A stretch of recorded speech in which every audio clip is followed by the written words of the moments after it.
না, অ্যাকচুয়ালি এটা আমাদের এই ফুটবল যে টুর্নামেন্ট, এটা আমাদের দ্বিতীয় বছর চলছে। আর যেটা আমি বলে রাখি সেটা হচ্ছে আমাদের এই ফুটবল টুর্নামেন্টটা এখন থেকে যে শুরু হবে, কিন্তু আমরা সূচনা হয়ে গেছে আজকে সকাল 11টা থেকেই আমাদের রক্তদান শিবিরের মধ্যে দিয়ে আর কি। আমাদের আজকে বেশ কিছু ডোনার প্রায় 50 জন রক্তদাতা তারা এখানে রক্তদান করেছে। রক্তদান করার পর আজকে এখন থেকেই ফুটবল টুর্নামেন্টটা চলবে। আজকে একদিনেরই। এটা 8 দলীয়। পুরস্কার আছে আমাদের এখানে, আমাদের ট্রফি আছে, সাথে যারা চ্যাম্পিয়ন হবে তারা 50,000 টাকা পাবে সাথে, আর যারা আমাদের রানার্স হবে তাদের সাথে ট্রফির সাথে 25,000 টাকা।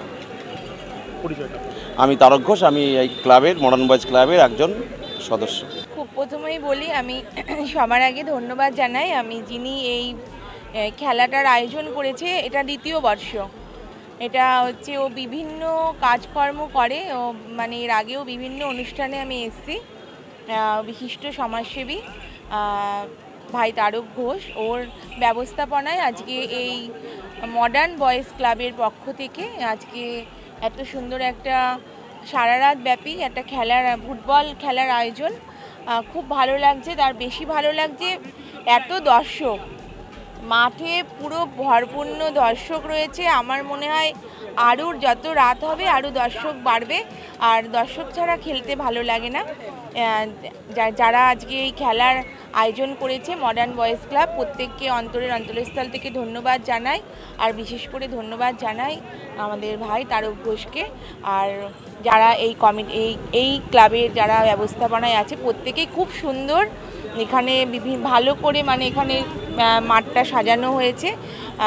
ফুটবল মানুষের বাঙালির আবেগ, আর ফুটবল প্রেমী আমরা যারা আছি প্রত্যেকেই ফুটবল ভালোবাসি। আর বিশেষ করে বলবো, যেহেতু আমরা গ্রাম বাংলায় থাকি, গ্রাম বাংলার ছেলেমেয়েরা এই ফুটবলের মাধ্যমে পড়াশুনোর সঙ্গে আমাদের খেলাধুলাটা অত্যন্ত প্রয়োজনীয়। তাই এরকমভাবেই আমাদের গ্রাম বাংলার ছেলেমেয়েরা এগিয়ে যাক, ফুটবল প্রেমী যারা আছে ফুটবল খেলার মধ্যে দিয়ে, এইটুকুই আমি আশা করব সবার কাছে। তার কারণ দেখুন, আমাদের দিদি মুখ্যমন্ত্রী মমতা বন্দ্যোপাধ্যায়, আমরা যাকে মানি, যার আদর্শে আমরা চলি, তিনি বিভিন্ন যাতে গ্রাম বাংলার ছেলেমেয়েরা যাতে ওরা খেলাধুলোর মধ্যে দিয়ে এগিয়ে যায়। কেননা আপনারা নিশ্চয়ই জানেন নদিয়ার প্রচুর ছেলে মেয়ে আমাদের ডিস্ট্রিক্ট বাদেও বাইরে সবাই খেলছে, ইন্টারন্যাশনাল খেলছে।